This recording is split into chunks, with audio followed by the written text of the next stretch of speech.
Hablemos de los tipos de amenaza y ataques que existen en ciberseguridad. Porque al final de cuentas, el propósito de la ciberseguridad es justamente eso, defender sistemas, proteger activos y la información frente a los riesgos que nos vamos a enfrentar día a día. Y si no conocemos cuáles son esas amenazas, que son muchas, ni los tipos de atacantes que existen, no podremos saber el riesgo constante en la cual estamos expuestos tanto nosotros como las empresas. Por eso, más allá de saber manejar herramientas o configurar sistemas, es muy fundamental entender a qué nos enfrentamos. Sin ese conocimiento no tendremos un propósito claro ni podremos aplicar nuestras habilidades de una manera efectiva. Así que toda la información que voy a compartir con ustedes está basada en contenidos que también lo pueden encontrar en cursos de referencias internacionales como la de Cisco, la de Contia y otras entidades que ofrecen este tipo de certificados en ciberseguridad. ¿De acuerdo? Entonces vamos a empezar con lo que sería los tipos de atacantes. Existen una cierta cantidad de tipos de atacantes. Probablemente ya hayamos escuchado los tipos de sombrero, ¿no? Tenemos el sombrero blanco, sombrero negro, sombrero gris y algunos, como podemos ver abajo, tenemos el script kiddles, el hacktivista o los insiders. ¿De acuerdo? Este primer grupo de sombreros es una denominación en la cual se basa en el comportamiento que tienen estos individuos o estos atacantes. ¿De acuerdo? El White Hat son hackers éticos que usan las habilidades, usan sus conocimientos para mejorar la seguridad y la defensa de una empresa o de cualquier infraestructura. Básicamente son personas que se dedican a ofrecer servicios de ethical hacking y pueden trabajar de manera individual como freelancer o pueden trabajar en una organización. También tenemos lo que es el Black Hat. Esto ya viene a ser los cibercriminales. Hay un término el cual se denomina como hackers. Hacker no es una persona que roba, pero es un término que está mal adaptado. De hecho, la palabra correcta es decir cibercriminal. Y bueno, hay que tener en consideración eso, ¿no? Un hacker no necesariamente es un cibercriminal, pero un cibercriminal sí es una persona que tiene fines maliciosos, que ataca sistemas, que ingresa a sistemas sin autorización, normalmente por un beneficio económico. ¿De acuerdo? Y por último, en este grupo de sombreros tenemos el sombrero gris. Son hackers que se mueven en una zona intermedia. Son los hackers que reportan vulnerabilidades y o pueden reportarlas o pueden aprovecharlo. Como, por ejemplo, nosotros estamos navegando por internet y encontramos una página web que está vulnerable a cierto tipo de exploit. Entonces nosotros tenemos la decisión de atacarlo o reportarlo. Mayormente la razón del movimiento de los sombreros gris también es el económico, pero no tratan de hacer tanto daño y casi siempre trabajan de manera individual, es decir, como freelancer, ¿no? Son personas que van indagando, van buscando vulnerabilidades para poder reportarlas o poder explotarlas, dependiendo si no tienen una respuesta, ¿no?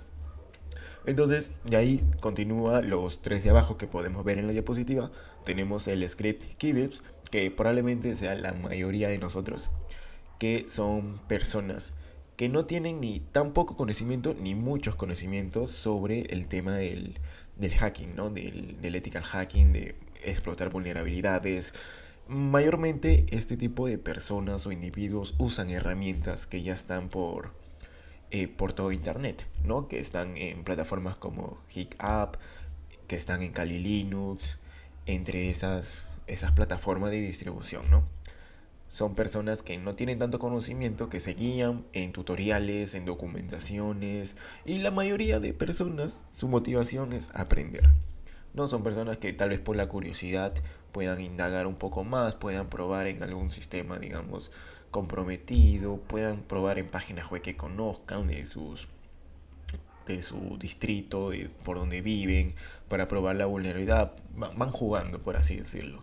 Es el tipo de persona que mayormente existen en esta área. y también se considera un tipo de atacante debido a que sin querer queriendo puede perjudicar a la empresa, a la organización, puede causar daños y él no lo sabría, ¿no? Porque al fin de cuentas, al usar esas herramientas sin un consentimiento de la empresa, está rodeando ya lo ilegal. Ahora, tenemos lo que son los hacktivistas. Son personas, normalmente son grupos de personas con estas habilidades técnicas que lo usan para promover una causa política o social. Por ejemplo, el caso de Anonymous, ¿no? Anonymous fue un grupo de hacktivistas en lo cual, mediante sus técnicas y habilidades de hacking, se hacían promover, se hacían conocer y daban su opinión, ¿no?, al público. Ahora, lo más preocupante también tenemos lo último, que son las amenazas internas o los insiders. Son personas que trabajan en una empresa y tal vez por algún motivo no están satisfechos, digamos, con el salario, con el ambiente laboral, o tienen un tema personal con la empresa o con alguien que les caiga mal. Son personas que están dispuestos a perjudicar a la empresa con tal de sentirse mejor o tener un beneficio, ¿no? Normalmente no son económicos. Existen casos económicos, por ejemplo, un hacker se comunica contigo a través de tu correo electrónico y puede decirte, mira, te ofrezco tal cantidad de dinero y tú me das acceso a tu sistema. Entonces te pagan ya sea por Bitcoin, transferencia, y la persona va a hacer ya su trabajo, ¿no? Esos son los insiders. También son personas que sabotean sistemas, comprometen sistemas, y algunos lo hacen de manera casual, es decir, sin intención, y otros sí lo hacen con esa intención. ¿De verdad? Hay que ver todos estos tipos de atacantes, todos estos escenarios posibles que existen en la ciberseguridad. Ahora vamos a hablar sobre las amenazas digitales. Existen dos tipos de amenazas, las amenazas pasivas y las amenazas activas. Las amenazas pasivas son cualquier amenaza que recopile información sin que tú te puedas percatar. Por ejemplo, tenemos a los keyloggers. Los keyloggers es un tipo de malware que va registrando las pulsaciones que tú colocas en tu teclado, va capturando los datos del caché, de los archivos temporales, y tú no te das cuenta porque no está haciendo casi nada, ¿no? A lo mejor un leve apoderamiento de los recursos de tu sistema, pero no es algo tan obvio y normalmente no tiene tanto una noción tan fuerte como para que te puedas dar cuenta, ¿no? Hay que tener cuidado porque de acá también existen lo que son los backdoors, son amenazas que tú no te das cuenta, pero están ahí siendo constantes para dar una conexión un poco más profunda. Luego son las amenazas activas. Estas amenazas ya son los que alteran, dañan o interrumpen los sistemas, ¿no? Por ejemplo, tenemos el ransomware. El ransomware es un tipo de ataque que cifra todos los archivos y te deja sin operativa, sin negocio, sin poder continuar con tu servicio, ¿no? Los ataques de DOS también perjudican la disponibilidad. En el video anterior les comentaba sobre la CIA, el concepto de la CIA: confidencialidad, integridad y disponibilidad. Esos tres conceptos es muy importante y es fundamental entender y que se nos quede en la mente todo el tiempo que hablemos de ciberseguridad, porque estas amenazas tratan de afectar justamente esos tres puntos, ¿no? La disponibilidad, lo vemos en ataques de DDoS, en donde se quieren bajar un servicio, se quieren bajar varios servicios, no poder conectarse a su página web, a su aplicación, etc. Igualmente el ransomware. El ransomware afecta a lo que es la integridad de los archivos porque están siendo alterados, están siendo manipulados. Y la confidencialidad de igual forma, ¿no? Por ejemplo, el keylogger y algunos te roban información para luego venderlos en el mercado negro o en la dark web. Bien, hay que entender estos tipos de amenazas, las amenazas pasivas como las amenazas activas. Ahora vamos a ver un término bastante interesante e importante, que son las amenazas persistentes avanzadas o las APTs. Las APTs son ataques son altamente sofisticados y dirigidos. Son realizados por grupos organizados con grandes recursos. Y bueno, los APTs son grupos conformados por varias personas que se dedican ya sea a crear el malware o a distribuir el malware, y normalmente son dirigidos. Es decir, hay una empresa X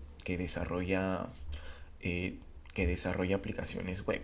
Entonces, ellos van investigando, y, es decir, un APT son meses de preparación de la organización. No es de un día al otro, no es de una semana, 2 semanas, son meses o hasta incluso años.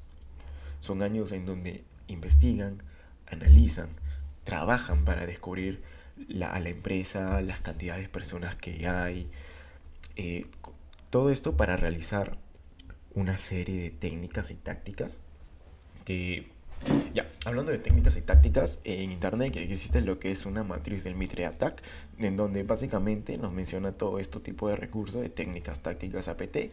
Y bueno, no lo vamos a profundizar en este video, pero es algo que los recomiendo que pues, se pongan a investigar sobre la matriz del Mitre Attack. ¿De acuerdo? Pero el APT o las amenazas persistentes avanzadas son eso. Es un grupo de personas que básicamente tienen un punto, un objetivo, el cual es una empresa en donde ellos con meses de preparación van planificando todo, ¿no? Y hay que también un término bastante famoso que es el Cyber Kill Chain o la cadena de ataques de un cibercriminal. Empieza con varias fases, ¿no? Primero la fase de reconocimiento, de entrega, explotación y así sucesivamente. También es importante que conozcan eso. Y bueno, entonces el APT es una de las amenazas más peligrosas, por así decirlo, pero normalmente está enfocado en las grandes empresas. Pero eso no quiere decir que el riesgo sea menor o no tenga tanto impacto en una empresa, digamos, pequeña o mediana. ¿De acuerdo? Al final de cuentas, todos podemos ser víctimas de uno de estos grupos. Ya, entonces vamos con los tipos de malware. Tenemos varios tipos de malware, entre algunos que vemos acá en pantalla, que son el virus. El virus es un código que se adjunta a programas legítimos, o se puede, digamos, descargar de manera inconsciente o sin intención, se puede instalar, el cual infecta a tu ordenador, infecta a todo tu sistema, y el virus normalmente tiene esa capacidad de esparcirse, pero netamente en tu sistema. Es decir, tú instalas un programa y ese programa te pide que te instales extensiones, otro programa, ¿no? Y ese programa puede estar infectado. Ese es un virus. El virus normalmente busca perjudicar el recurso de la PC, busca hacer daño a la PC, pero no te roba datos. Normalmente no te roba datos. Puede que sí, puede que no. Normalmente el virus está considerado para que tu computadora se pueda infectar y pertenecer ya sea a una pugne o abrir un backdoor, entre otras cosas. Ahora, tenemos lo que es un gusano o un worm. El worm, a diferencia del virus, tiene la misma finalidad: perjudicar, sabotear, alterar cualquier cosa que esté en su código. Pero la diferencia de worm es el algoritmo que hace que se expanda en toda la red. Es decir, con un virus tú tienes 5 computadoras, pero una computadora se llenó con un virus. Solamente esa computadora está infectada. Pero con un Word es distinto. Si esa computadora se infecta con un gusano, tiene el algoritmo de gusano, lo que va a hacer ese gusano va a explorar todas las redes y va a hacer movimientos laterales. Lo que va a hacer es irse a otra computadora, irse a una laptop, irse a cualquier dispositivo que esté conectado en la red. Ese es el propósito del gusano. ¿Cuál es el fin? Su finalidad es conseguir una máquina que, digamos, tenga privilegios. Tenga privilegios de administrador, ya sea un servidor, cualquier otra cosa, en donde ya pueda, depende del propósito, depende de su programación, alterar, modificar, crear una puerta trasera, instalar más código, etcétera. Pero de por sí el tipo de malware tiene esa finalidad también: esparcir. El troyano. El troyano es muy común a la hora de instalar juegos piratas, instalar aplicaciones piratas, instalar programas de anuncios. El troyano viene de diferencia del caballo de Troya, en donde simula ser un programa legítimo, un software legítimo, un juego legítimo, pero en realidad tiene malware adentro. Está dentro de su código. O sea, el juego te puede funcionar, te puede correr, el programa te puede generar buen uso, pero el código en donde está aislado ese programa, digo, donde está generado ese programa tiene código malicioso y tú no te vas a dar cuenta. Normalmente consumen backdoors, es decir, que mientras tú estás usando el juego, ese archivo va ejecutando un script que te da conexión hacia otros servidores o otra persona puede tener conexión hacia tu equipo. Ahora tenemos también el spyware. El spyware es como el ejemplo que le di del keylogin. Básicamente espía todo lo que tú haces, tus movimientos, con la finalidad de robarte información. No busca dañar a tu equipo, no busca alterar información, sino busca solamente robarte información. Robarte información para, vete tú a saber para qué después, ¿no? Para que lo venda, para que lo usa para extorsionarte, para que haga phishing, etc. Y otra cosa también importante que vamos a hablar también es del ransomware. El ransomware es un tipo de malware que su finalidad es cifrar todos los archivos para que no puedas usarlos, para que tu empresa no pueda continuar con sus negocios, con su operación y se vea a la desesperación de tener sus archivos. Digamos, la mayoría de los ransomwares alteran lo que son las copias de seguridad, te borran las copias de seguridad, te corrompen esos archivos para que tú no puedas restaurar. Hay que tener siempre en cuenta, digamos que el ransomware normalmente no ataca de la noche a la mañana. Son meses, al igual que un APT, en preparación. Pero no por el atacante, sino por el mismo ransomware. Es decir, ¿por qué se hace eso? Porque digamos un ransomware te ataca en enero. Si en enero tú ejecutas el código o el ransomware se ejecuta y te grita todo, digamos, ha pasado una semana de ello, ellos pueden restaurar sus copias de seguridad de diciembre, de octubre, entre eso. Entonces, para que sea más efectivo, lo que hacen estas personas es, ya, se conectan, dejan el ransomware ahí, digamos, en enero, lo ejecutan en diciembre. Lo ejecutan en diciembre, así cuando ellos no saben en qué momento se infectaron, no saben en qué momento restaurar, porque por más que hagan copia de seguridad en octubre, en julio, en agosto, en febrero, van a seguir teniendo el ransomware y no se va a poder eliminar. Y además, recuperar información, digamos, de diciembre, hacer un backup a enero es demasiada pérdida de datos y nadie estaría dispuesto a eso. Entonces, el propósito del ransomware es cifrar toda esa información y generar una extorsión, mayormente económico, en donde la víctima tendría que pagar, hacer un pago para que les den la llave y la contraseña para que puedan desencriptar todos esos archivos. Bien. Ahora, hablemos de ataques basados en ingeniería social. El término ingeniería social viene a ser lo que sería el arte de engañar a las personas. Disculpe, viene a ser el arte de engañar a las personas. Tenemos tres ejemplos. Tenemos el phishing, el spear phishing, el vishing o smishing. Bueno, y smishing. El phishing pueden ser correos o mensajes falsos que imitan servicios legítimos para robar credenciales, para que te den acceso a algún sistema, para que instales un programa, un documento.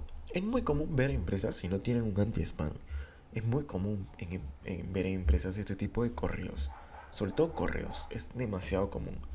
Es por ello que siempre es importante tener una solución anti-spam porque en cualquier momento una persona puede caer.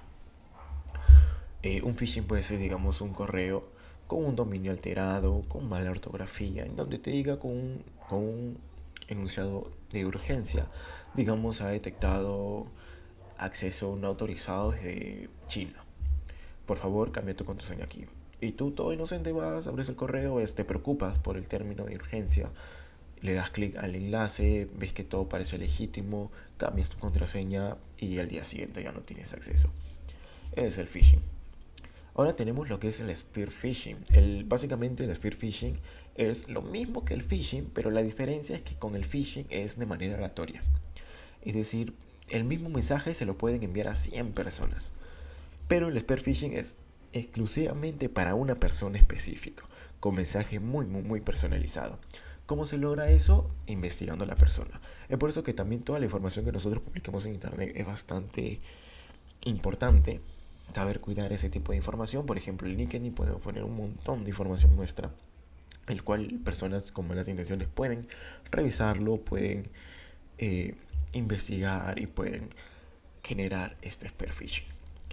Imaginemos que en LinkedIn haces una publicación diciendo que estás muy feliz porque ingresaste a una beca universitaria, una beca extranjera, en donde indicas en el correo, bueno, en el mensaje, que estás esperando el correo de tal entidad. Imaginemos que una persona lo ve, tiene acceso a tu correo, bueno, no tiene acceso a tu correo, sabe cuál es tu correo, y te envía un correo diciendo que es esa entidad, que para hacer todos los trámites necesita un pago, ¿no? Entonces tú vas a pensar que es él, que es la entidad y puedes caer. Es por eso muy importante tener cuidado con la información que nosotros publicamos. Ahora tenemos el phishing y el smishing. El phishing y el smishing es básicamente engañar, como si fuera el phishing, pero el phishing es por correo, pero el phishing, el smishing, bueno, el phishing es por voz telefónica, por llamadas telefónicas, y el smishing es por mensajes de WhatsApp. No, el phishing básicamente puede ser, digamos, estás en tu laptop trabajando, ¿no? Y de la nada te llega un montón de correos. Te llegan demasiados correos. Y tú no sabes qué está pasando. Entonces de ahí te están llamando, te llaman a tu celular y te dicen, hola, somos del departamento de TI y hemos identificado una actividad anómala en tu cuenta porque te están llegando varios correos. Por favor, dame acceso por anidez o dame acceso de control remoto o dame tu cuenta para yo poder revisarlo. Y tú puedes caer en ello, ¿no? Puedes confiar sin hacer tanta pregunta y le das el acceso, ¿no? Si le das el acceso en la nidez, te pueden instalar programas sin que tú tengas conocimiento de ello. Si le das acceso a tu cuenta, te pueden cambiar las credenciales. De igual forma con los mensajes de WhatsApp o mensaje de texto. ¿A cuántos de nosotros les ha llegado un mensaje de WhatsApp diciendo que no van a pagar solamente por darle like a videos, por entrar a esa página? O esos mensajes que nos ofrecen trabajo, ¿no? Básicamente hay que tener mucho cuidado con ello. Son técnicas de ingeniería social. Y la ingeniería social es el arte de engañar a la persona. Ahora hablemos de ataques de red y ataques a aplicaciones. No es lo mismo ataque de red y aplicaciones. Si nosotros tenemos en cuenta el modelo OSI o el modelo TCP/IP, vamos a ver que las redes entran en una capa más inferior y las aplicaciones entran en una capa ya más superior. ¿Ok? O sea, las redes son capas inferiores, las aplicaciones son capas superiores. Las aplicaciones básicamente son todo lo que son páginas web. Son todo lo que son páginas web. YouTube, Google, Facebook, Amazon, todo eso son aplicaciones web. ¿De acuerdo? No hay que confundir aplicaciones con los programas que tenemos en los celulares, con APKs, con esos programas, ¿no? Esos softwares. Normalmente en las aplicaciones web nosotros nos referimos a eso, ¿no? A lo que está alojado en internet. Y ataques a redes son todo lo que entra en ese modelo de la capa, digamos, capa 3, capa 4, capa 5, capa 2. Entonces tenemos ataques a red. Uno de los ejemplos tenemos el man in the middle. El man in the middle es básicamente una persona que tiene acceso a tu comunicación y puede interferir esa información. Es decir, tú tienes acceso, tú estás navegando por internet o estás navegando hacia archivos de explorador de Windows y una persona puede interferir esa información capturándola ya sea con el Wireshark o con alguna otra herramienta que haya por ahí. Ese es el ataque man in the middle. Básicamente se mete entre la comunicación de los dos. Tenemos el ataque de DOS. El ataque de DOS afecta netamente a dispositivos de red, lo que hace es saturar un servicio con bastante tráfico. Normalmente estos ataques de denegación de servicios distribuidos usan lo que son botnets para generar millones de paquetes. Normalmente es por eso importante tener un firewall, porque el firewall puede evitar todo eso y puede hacer un balanceo de carga, ¿no? Por ejemplo, digamos tienes un servidor web, tienes un servidor en Linux que está publicado en internet en una IP pública, ¿no? Porque digamos unas malas prácticas de ciberseguridad tienen una IP pública y tu equipo no lo sabe. Entonces alguien puede detectar ese IP y te puede hacer ese llenado de solicitudes y te pueden bajar el servidor, se puede reiniciar o hasta ya no prender y te quedas sin servicio. Esos son los ataques de DDoS que hay que tener cuidado, pero con las herramientas adecuadas se pueden mitigar. Ahora tenemos lo que son DNS spoofing, básicamente manipular la respuesta de DNS para redirigir a sitios falsos. Acuérdense que el DNS es la libreta de nombres de todas las direcciones IP públicas que están alojadas en Internet. Básicamente, cuando nosotros colocamos, digamos, youtube.com, google.com, nosotros no estamos dirigiendo el nombre porque el sistema operativo o el sistema no entiende nombres, no entiende letras, entiende direcciones IP. Entonces el DNS transforma esas direcciones IP en los nombres que nosotros normalmente conocemos. Pero ¿qué pasa si una persona accede a tu sistema, entra a la configuración de Windows, de Linux, te edita los registros, te edita el regedit, te edita tu DNS y pone un DNS personalizado que ellos tienen, no un DNS que ellos han creado, que han alojado?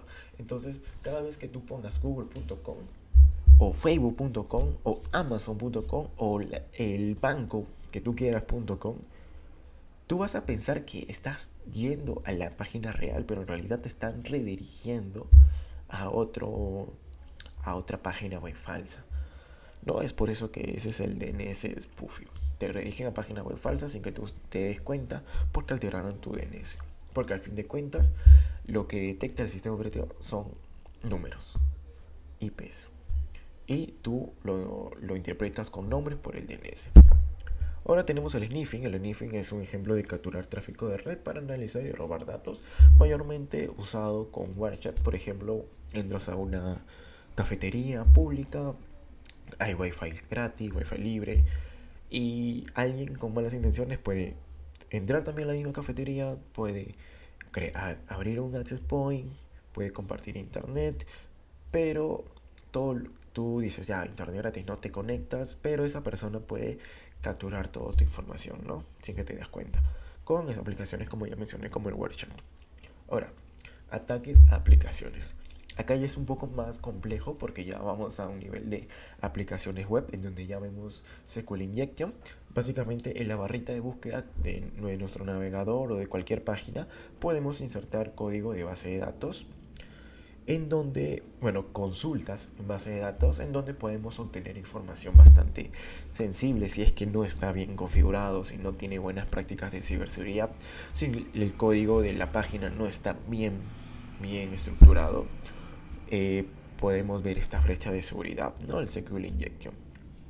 El cross-site scripting es básicamente inyectar scripts en páginas web. El SQL Injection lo puedes usar así nomás, digamos, en la misma barra de navegador, sin programas externos. Pero el cross-site scripting, normalmente en Kali Linux se usa lo que es el Boot Script, que para lo que es inyectar script en páginas web, inyectar JEPs, inyectar posts, consultas personalizadas para que te den resultados distintos, ¿no? Por ejemplo, tú puedes modificar que cuando tú le veas inicio a la página de que digamos que estás navegando, tú le das inicio. Pongamos ejemplo Facebook. Tú le das a tu perfil y con Bursi puedes capturar ese código, esa consulta que se hace entre tu dispositivo y el servidor, y lo puedes editar. Lo puedes editar diciendo que no quiero que vaya a tu perfil, sino que vaya a las contraseñas que están guardadas. Obviamente en Facebook no va a pasar porque Facebook es un sistema muy robusto y digamos que esto puede ser posible en páginas o aplicaciones que no tienen tanto conocimiento de seguridad, que son programados manualmente, que son más que todo afecta al backend. Ahora, los exploits de día cero es básicamente aprovechar vulnerabilidades que recién han sido descubiertas, y la escalada de privilegios es obtener permisos más altos de lo que uno ya tiene. De igual forma, eso se logra con ataques como SQL Injection, Cross-Site Scripting, entre otros ataques más. De hecho, hay un top 10 de ataques de aplicaciones, los cuales se le llaman los WAT Top 10, del cual también deberían estar investigando. Bien. Ahora vamos a hablar sobre los ataques físicos y algunos casos reales. En ataques físicos tenemos como el robo de dispositivos con información sensible.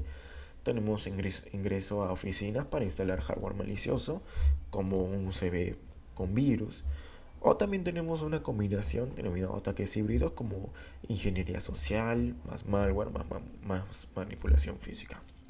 Algunos ejemplos reales tenemos el WannaCry, que ocurrió en 2017, que fue un ransomware que afectó hospitales, empresas y gobiernos en más de 150 países. Tenemos otros dos, tenemos el Colonial Pipeline, ataque de ransomware que paralizó el suministro de combustible en Estados Unidos, y Target, que robó más de 40 millones de tarjetas de clientes a través de un proveedor externo.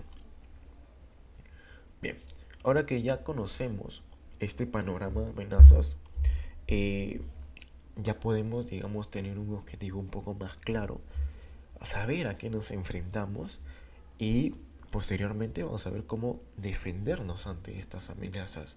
Porque al final el propósito es eso de la ciberseguridad, es protegernos, es defendernos, es contrarresponder a esas amenazas.